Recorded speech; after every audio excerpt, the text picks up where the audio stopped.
once it became clear that Nancy Pelosi was going there and Beijing had then issued dire warnings against that visit, I think those two things combined made it inevitable that she had to go ahead, because otherwise it would have looked as if she was responding and the US was caving into Beijing's threats. So at that point, I think she really had no alternative but to go ahead with what I think is really a provocative and gratuitous visit. Yeah, and it is interesting that you put it that way, because what is going to be gained by this visit from her? Does Taiwan gain anything? It only ratchets up tensions between the US and China. I don't think it helps Taiwan. I think it's mainly about Nancy Pelosi showboating. It's about her giving herself a platform and getting the spotlight, getting herself a little more limelight on what is a popular bipartisan cause now in Washington, and that is, quote, standing up to China, unquote.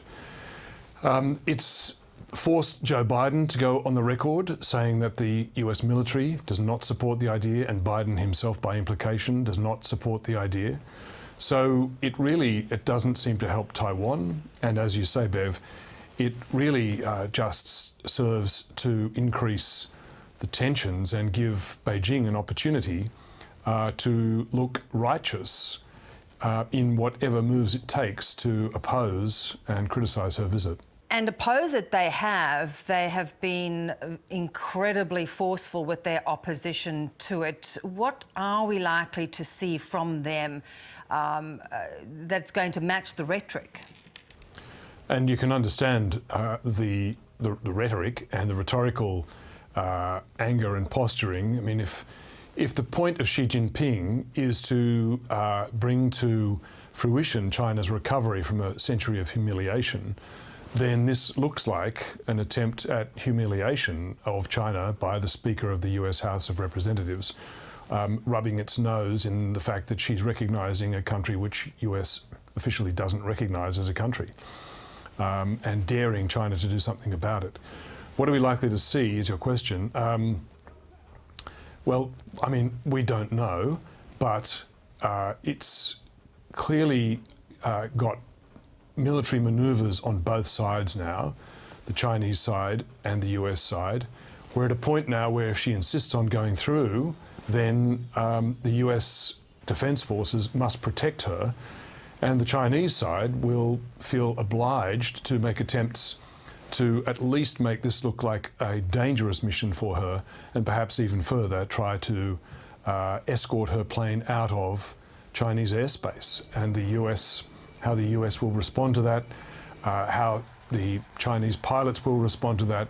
Obviously, as soon as you're in that situation, you've crossed a threshold into a very high risk zone where there is a tremendous danger of miscalculation, misstep, and there are split-second judgments involved when you've got, fighter pilots coming within hailing distance of each other in a contested situation like this. So it is really a dangerous, tense point with a pointless visit. Yeah.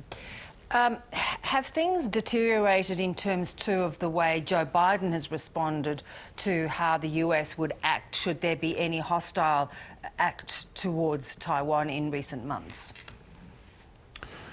Well, I mean, Joe Biden is really trying to hold... so there's two things going on. Joe Biden asked if he would defend Taiwan against a Chinese attack. So on that scenario, China would be the provocateur and the destabiliser, and in those circumstances, the US president has said that the US would certainly protect Taiwan and go to war against China. And in doing so, he's overstepped the official position and the official policy. And on the three separate occasions where he has said that in recent months, White House officials have then had to come out and try and walk those comments back to the official line. But it does look as if he has, through those repeated comments, and which he repeats without any qualification or hesitation, by the way, does look like he has stepped up US determination to help Taiwan defend itself against a Chinese attack. But on this occasion, the provocation is coming the other way. This is the US in the form of Nancy Pelosi, conducting an unjustified provocation, and she becomes the destabiliser, and under the protection of the US Air Force and US Navy, would paint the US as the destabilising force. So it's really a qualitative change in the situation that is no longer about China being the risk, but is now about the US being the risk, and that is why it's dangerous and wrong, because the US doesn't seek to be the destabiliser here. The US seeks to be the protector of the status quo, and yet they've forced themselves. Nancy Pelosi has forced the US into this position. Yeah. Do you think that despite trying to solidify its position in the region, this diminishes the US and in fact creates tension where there need not be at the moment? Yes, it does. It makes the US the provocateur, the destabiliser. It makes the US a foolish power because this is a pointless exercise. It helps nobody, and it simply destabilises a very unstable situation. Is China nevertheless ready for a military conflict over Taiwan? Are they ready to take that final step that everyone is expecting? I don't think I don't think Xi Jinping is ready for a war, a full-scale war, to take Taiwan.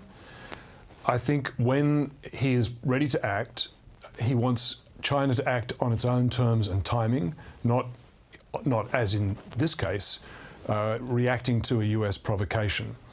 I think the build-up, the military build-up they've had, and the gradual increase in pressure, military and naval pressure, Air Force pressure, political and rhetorical and commercial pressure around Taiwan over recent months and years, has been a very calculated and careful pressure campaign, intimidation campaign, to create the appearance of an inevitability, to make the other side gradually wither in its determination.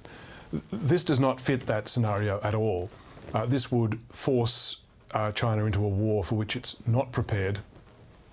Good to talk, Peter. As always, we will watch as it plays out. Thanks so much. Pleasure, Bev.